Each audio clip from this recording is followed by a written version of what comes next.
Welcome to the Comedy Punch channel, you freaky funsters. My name's Andy, and over the next few minutes I'm going to be telling you jokes, hoping that you get a laugh out of them. Now, I make no guarantees that I will make you laugh, but I'm going to give it a go anyway.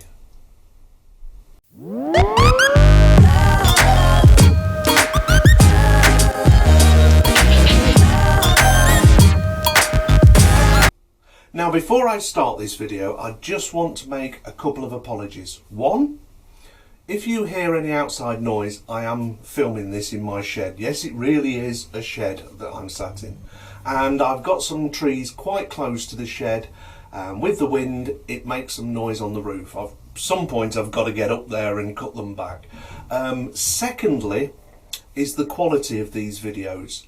My original camera just gave up the ghost. The quality of it just went downhill and downhill till in the end it was next door to useless. So I'm using my backup camera. It's less than ideal, but the quality is still not great, so I apologise for that, but it's enough that you can see what's going on. So all of that said, let's get started. A woman walks into a pharmacist, marches up to the counter, and she goes, "I'd like to buy some cyanide, please." And the pharmacist gets a little nervous and says, I'm ever so sorry, ma'am, but I'm not allowed to sell you cyanide unless you've got a special certificate. It's on the prohibited list of chemicals, and without a certificate I can't really sell it to you. I mean, what do you want it for anyway? She goes, "Well, wouldn't that be obvious? I want it to poison my husband." He goes, "I beg your pardon?" She goes, "I want it to poison my husband. Look, I don't mind if it's in liquid form. I don't care if it comes as a pellet. I can crush that up into his food or drink." He goes, Whoa, hang on a minute.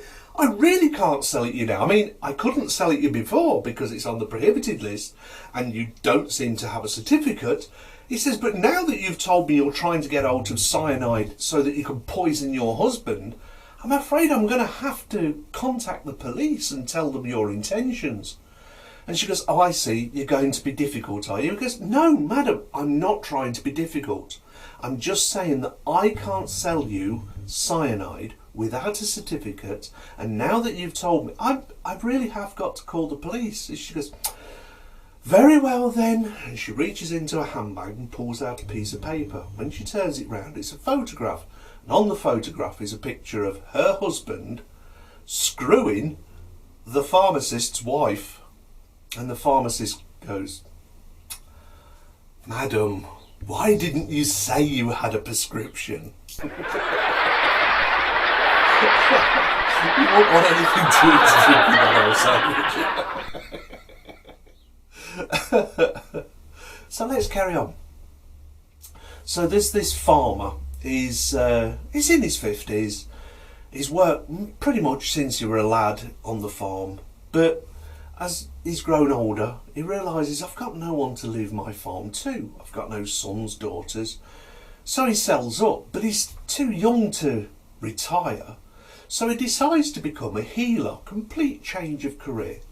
He decides, I'm going to become a healer. So he opens up a store in town and he puts banners up and he floods the place with leaflets and adverts saying, "Healer, if I can cure you, it'll cost you £500. If I can't cure you, it will cost me £1,000. So a young doctor sees one of these flyers and thinks, well, it's an easy way for me to make £1,000 out of this old duffer. I mean, healer, what quackery. So he goes along to this store and he walks in and the farmer's there and he goes, "How can I help you, son?" He goes, "I've got a problem. I've lost my sense of taste." And the farmer goes, "Oh, that's terrible. Oh, losing your sense of taste. Can't taste all that lovely food." He says, "Can't taste drink. Oh, that's terrible." He goes, "But I'll help you out. Gladys," he shouts in the back to his assistant, "bring me out medicine 22. Well, Gladys brings out this little jar with a pipette in it. He says, "Drop 3 drops into the young man's mouth." So she gets the pipette and she goes, "Drip, drip, drip." The bloke goes, that's disgusting. That's petrol. Oh, what were you putting petrol?" He goes, "There you go, sir. You've got your sense of taste back. That's £500, please." Well, the doctor's not happy with himself because he's just got bested by somebody who isn't even in the medical profession. And he was thinking, I need to make my money back. So he goes back a few days later and he goes, "Oh, back again, lad." And the doctor goes, I don't know. Have I been here before? He said, "I just saw a flyer and I thought you might be able to help me." He goes, "You seem confused, lad. What's wrong?" He goes, "Well, I've lost my memory. I can't remember anything. I didn't even know I'd been here before." He says, "I just thought you could help me." He goes, "I think I can fix that. Gladys," he shouts to the back room to his assistant, "bring out medicine 22 and put 3 drops on this young man's tongue." Well, the doctor goes, "Whoa, hang on a minute, that's petrol. I'm not having that in my mouth." He goes, "There you go, you've got your memory back. That's £500, please." Well, now the doctor's absolutely fuming. He's £1,000 out of pocket. He's thinking, well, if I get him to give me £1,000, I will still break even. So a few days later he goes back in and he stumbles into the shop and he's feeling around and he goes, "Hello, lad, how can I help you now?" He goes, "I've lost my sight, mate. I've lost my sight. I can't see anything." He goes, "Oh, that's terrible, that is, lad. Oh, I can't fix that." He goes, "Here is your £1,000. But he only gives him £500. And the doctor goes, "Hang on a minute, this is only £500. He goes, "There you go, you've got your eyesight back." Takes the £500 back and goes, "That'll be £500. You know, I'm sure there's a moral in that story there somewhere, but I'll let you figure it out. Maybe it's, don't try to get one over somebody with more experience and age and wisdom. I don't know. You figure it out. You're clever people. So I've been talking over these last few days about why I'm doing these videos, and really the only reason I'm doing them is that we're all in this terrible pandemic lockdown situation where we're encouraged to stay at home, self-isolate, go out as little as possible, do social distancing where you keep 2 metres apart from people so that you don't pick up this terrible virus. And in that spirit, a lot of people are not at work at the moment, so they're at home and they're getting a little bit worried. You know, why not? We don't know where this is going. So I just thought I'd bring a little bit of humour into life and give you people a laugh. Hopefully you're getting a laugh from these videos and just makes life a little bit easier. So let's carry on. There's a guy, he's pretty much lost everything. He's down and out. He's no home, he's living on the streets, he's only got the clothes on his back, no money, he's hungry. He's at his wit's end. And he sees a monastery up the hill and he thinks, I'm going to go there for some help. They're religious people, I'm sure they'll help me. So he walks up to the monastery and he knocks on the gates and one of the monks opens it and he says, I need somewhere to stay. Can I speak to to the head monk? And he says, "Yeah, sure, I'll bring you in." And he takes him to the office of the head monk.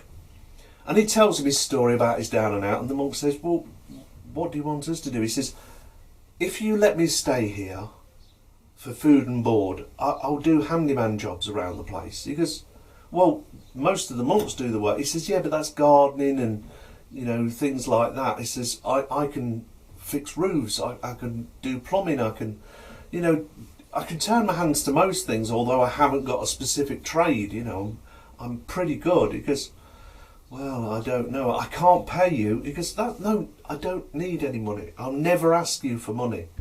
All I need is somewhere to lay my head and food in my belly. And even the robes that you guys wear, I'll wear those, you know, if it makes you feel better." He goes, "Okay, we'll try it out." Anyway, 6 months later, he comes back to the office and knocks on the door. And the monk lets him in and says, "Can I help you?" And he goes, "Yes, I know I said I'd never ask you for money," he said, "but I really need a jump, so I need £60 for a straight jump." He goes, well, the monk doesn't know what he's talking about, but he's still concerned. He goes, "Well, money is tight here. We use most of it for good works and also to keep this place running." He says, "I'm not sure I can share £60 with you, considering you said you never asked for money." He goes, "Please, I'm desperate. I need £60 for a straight jump. He goes, very well then, but please do not ask for any more money. He goes, no, I won't, I promise. And he takes the £60 and leaves happy with a smile on his face.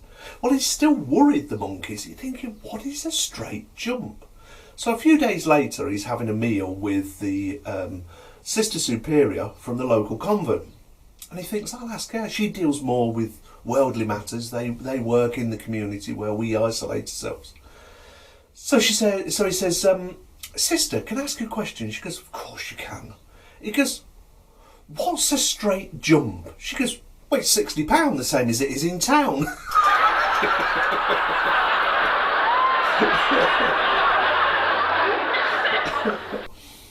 Probably isn't any wiser, but we all now think, what goes on in that convent?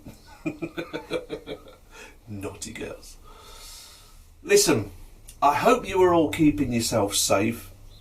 I hope you're trying to follow the advice, washing your hands regularly or using hand sanitizer. It does help in this fight against the virus, and also the self-isolating as much as you can, the social distancing, and basically just not going out as much as you normally would, because you don't want to get ill and I don't want you to get ill. So please be responsible. Also, don't forget to thank those who are still out there, the people who deliver food still to your house maybe, or those who are still working for places like Amazon and eBay and that, and delivering parcels to your houses. Just say thanks to them. Doesn't cost anything. But it's up to you.